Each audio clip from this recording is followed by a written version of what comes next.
Avant de plonger dans cette histoire incroyable, pensez à vous abonner à la chaîne et à activer la cloche. Ici, chaque récit a quelque chose à dire, et vous ne voudrez pas en manquer un seul. Ils ont touché la femme d'un cuisinier, mais il est redevenu celui qu'il était pendant la guerre. La pluie tombait doucement sur les pavés de la vieille ville de New Orleans, transformant les ruelles en reflets brillants des lampadaires vacillants.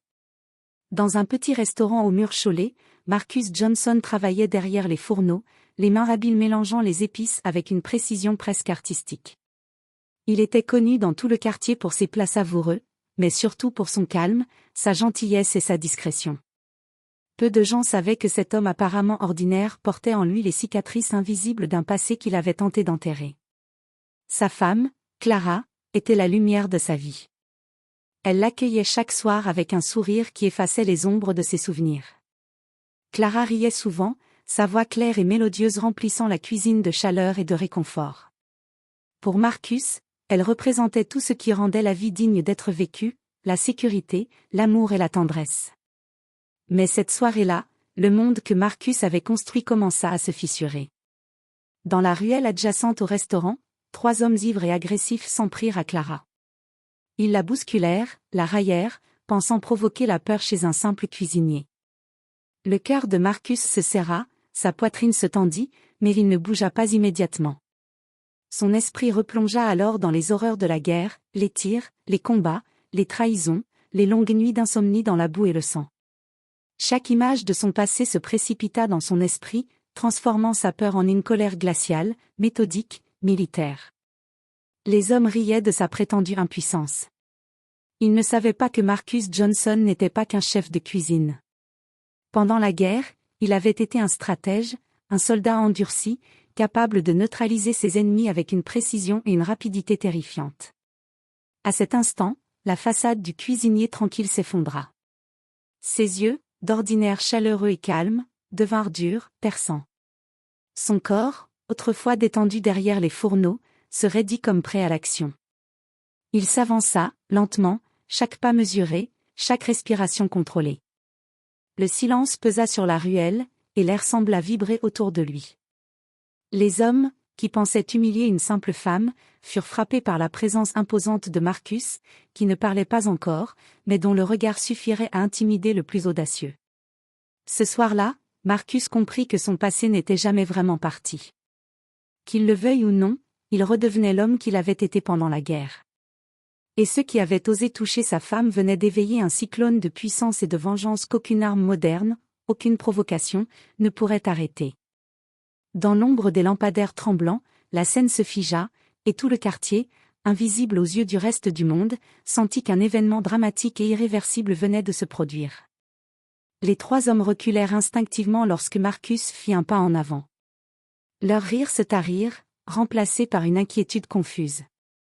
La pluie glissait sur leurs visages, mais ils ne semblaient pas la sentir. Marcus restait immobile, ses mains crispées mais prêtes, chaque muscle tendu comme une corde de violon. Clara, derrière lui, tremblait, mais son regard ne quittait pas celui de son mari, elle savait qu'il allait agir. « Laissez-la, maintenant », dit Marcus d'une voix basse, ferme, presque glaciale. Les hommes échangèrent un regard hésitant. Aucun ne semblait prêt à affronter cette furie silencieuse. Mais l'un d'eux, sans doute le plus imbécile ou le plus ivre, ricana et fit un pas vers Clara. Ce fut l'étincelle. En un éclair, Marcus s'élança. Il n'était plus le cuisinier que tout le monde connaissait, ses mouvements étaient rapides, précis, chaque geste calculé pour neutraliser sans blessure inutile, mais avec une efficacité dévastatrice. Le premier homme s'effondra au sol, assommé par un coup parfaitement ciblé.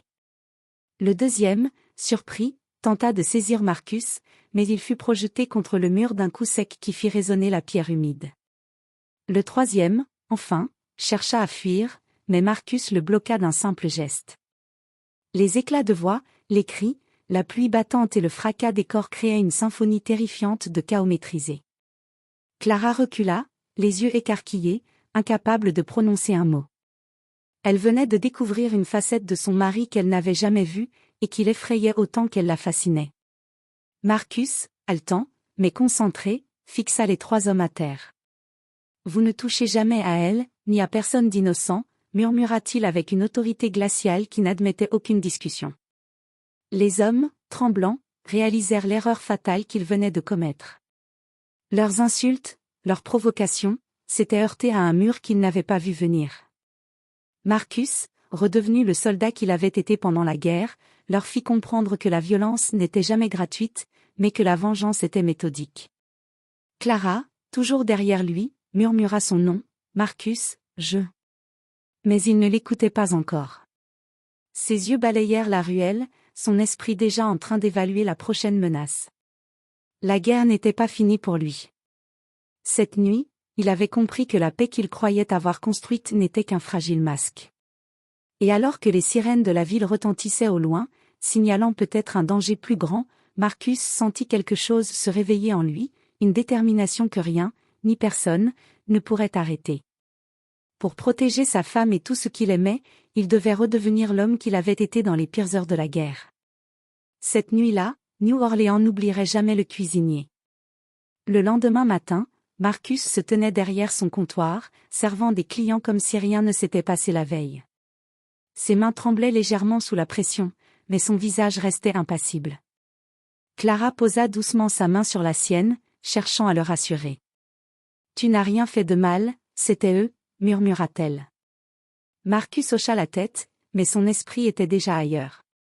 La violence de la nuit précédente avait réveillé quelque chose en lui, quelque chose qu'il pensait avoir enterré avec la guerre. Pendant ce temps, les 3 hommes humiliés et blessés avaient commencé à se regrouper. Humiliés devant Clara et Marcus, ils n'avaient qu'une seule idée en tête, se venger. Mais ils ignoraient encore la véritable identité de Marcus. Ce qu'ils croyaient être un simple cuisinier était en réalité un vétéran d'élite, un homme entraîné à survivre et à combattre dans les pires situations. Marcus, lui, savait qu'il ne s'arrêterait pas là. La peur et l'orgueil blessés poussent les hommes à faire des choses qu'ils ne mesuraient pas. Il décida de reprendre contact avec son ancien réseau, ses camarades de guerre, pour s'assurer qu'aucune menace ne toucherait sa famille.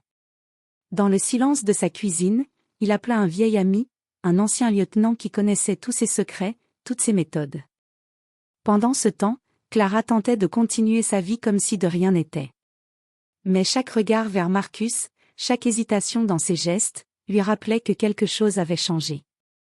L'homme qu'elle connaissait depuis des années était désormais un homme prêt à tout pour protéger ce qu'il aimait. Elle ne savait pas encore jusqu'où il irait, ni les dangers qu'ils allaient devoir affronter. Les 3 hommes, eux, avaient décidé d'agir. Ils commencèrent à traquer Marcus et Clara, déterminés à se venger, aveuglés par la peur et la colère. Mais à chaque pas qu'ils faisaient, Marcus était déjà 2 coups en avant. Son esprit tactique, aiguisé par la guerre, analysait chaque détail, chaque possibilité, chaque angle de menace. Il savait qu'un affrontement était inévitable. Et alors que le soleil se couchait sur la ville, Marcus fit quelque chose qu'il n'avait pas fait depuis des années, il revêtit l'ombre de l'homme qu'il était à la guerre. Il n'était plus seulement un cuisinier.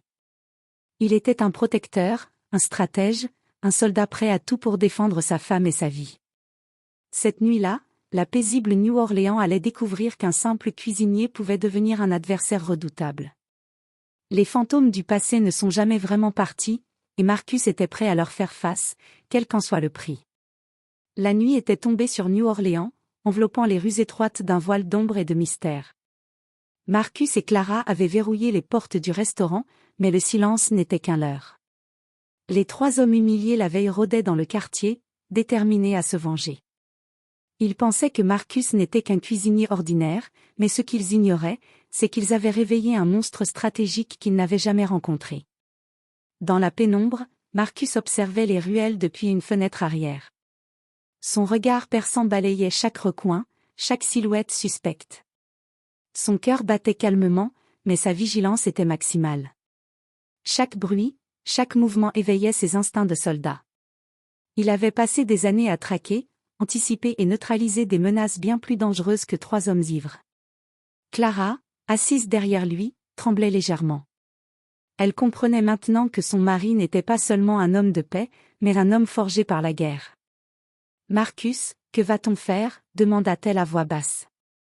Marcus ne répondit pas immédiatement. Son esprit calculait. Chaque sortie, chaque entrée possible, chaque issue de secours, tout était analysé. Les trois hommes, eux, avançaient prudemment, persuadés qu'ils avaient le contrôle. Ils ignoraient que Marcus avait préparé des pièges discrets autour du restaurant. Dès qu'ils franchirent une certaine limite, un choc les fit tomber dans une série de cordes et de débris qu'il avait disposés avec précision. Ils grognèrent, surpris, et Marcus surgit derrière eux, calme et implacable. « Vous pensiez pouvoir me toucher, ou toucher Clara, sans conséquence, dit-il, la voix froide comme l'acier.